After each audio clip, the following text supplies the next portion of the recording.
study of health and healing in a culture. Now, when I got these degrees many years ago, we won't talk about my age, you're all many decades younger than me, people said to me, Susan, how in the world can you combine business and anthropology? What does that look like? So interestingly enough, fast forward 20 years later, and it is the #1 growing field in anthropology is now business anthropology. And how could that be? We're going to talk about that today, and there's 3 things I want you to walk away with, because this is your time and this is your day. The first is, why is global or international so incredibly critical to the future health of the planet, whether that's energy or green tech or the economy? So that's going to be the first issue we're going to talk about. The second issue is, the story isn't written yet. This is really important. Anthropology is about stories and business is about making money. I love those 2 things. I love combining those 2 things. But this is really important. You all are going to write the story. So we can talk about what ifs, we can talk about what shifts are occurring now, but in 20 years you will be in the middle of your career. You should have the influence at that time to affect what is going to happen in the future. And that's what you all have to think about. What role do you play in writing that story? And the third issue is going to be what I call look up and think forward. Looking up and thinking forward, and we'll define that, is going to be really important in an economy that is driven by technology and outsourcing, and how you can become valuable and critical in terms of your thinking and strategic abilities in ways that can never be replicated, even with IBM's Watson on the horizon. If you all know, their new computer that is now making healthcare decisions and other things. So that's what we want to talk about today. So my background, I have had an unusual karma of only working in countries that start with the letter C. I started at 19 in Colombia, living in Colombia, in Medellin, Colombia, South America, then went to Cuba, have done a lot of work in China. I taught at Peking University just a couple years after Tiananmen Square, when no one was going into China at that time. And this has all happened not through traditional means, but through very untraditional means. So the first lesson is, opportunities come in disguises.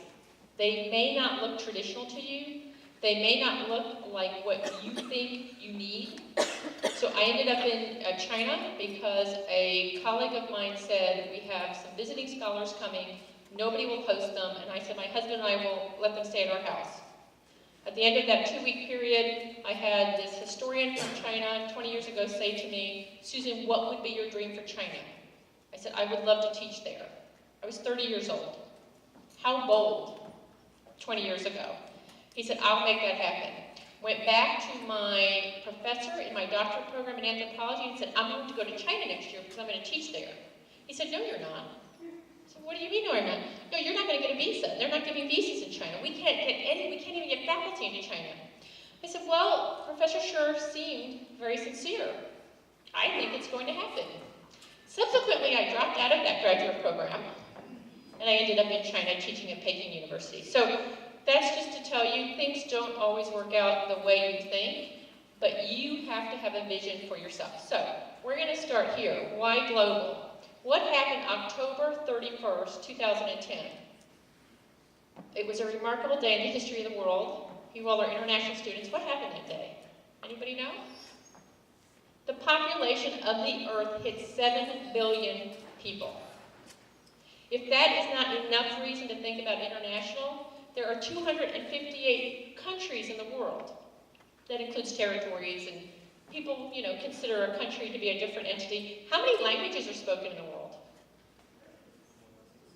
There are 600 to 800 recorded languages. Half of those are probably spoken by very small populations.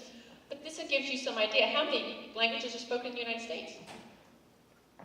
Over 300. 165 of those are indigenous, the populations that were here before we settled. So if you're wondering why global is so critical, if you set all that aside and you talk about technology and you talk about what is driving the economy, I will tell you the single most impact I believe one event has had on the global economy and why it is so important that you all engage in this economy is because now, for the first time in the history of the world, You can be anywhere in 24 hours. That is remarkable. So you can actually leave today and end up in another country yesterday and do business. We've never had that before. So an anthropologist or an epidemiologist will tell you that diseases spread along travel routes. So does technology. So do markets. So does trade. So does geopolitical power. So does shifts in wealth. And today, more than any other time in the world, you can travel and be anywhere in the world and have a discussion about how you're going to do business.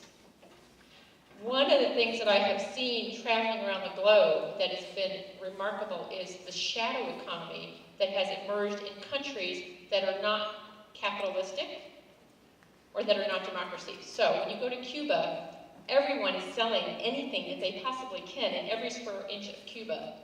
If you go to China, China is a completely entrepreneurial country. Most of the business people I deal with in China are under 30 years old. It's sort of embarrassing. You go, you're meeting with a CEO, this kid walks in jeans, he's 19, and he controls data for, 1/3 of the country. So this is a very different time in our economy and a very different time in business. I believe that there will be no such thing as international business in 20 years, it will just be business. For what I did for Express Scripts, which was drug manufacturing pharmaceuticals, someone was just asking me last year, could you come up with an American drug panel of drugs, an American formulary is what we would call it, of drugs that are only made in the United States because we think those drugs would be safe. There is no such thing. The active chemical ingredient might be made in China. The pill, it might be put into a pill form in India, and then shipped to the United States, or shipped through the Cayman Islands, or shipped through Europe. It's just like a Ford. Is Ford an American car? No longer. So I don't think international business, you're on the forefront, but there can't be international business in 20 years. It is just business. There is no such thing as a non-global business economy anymore in the world. So that's the first issue. So the decision you've made today to be in international business, I believe, is one of the most critical decisions in your career, and I believe you will actually shape, without question, the next 20 years of what is going to happen in the world. Now, so that's the first issue. Let's talk about the second issue. So what does that story look like? What does that story look like for you in your career? What does that story look like globally?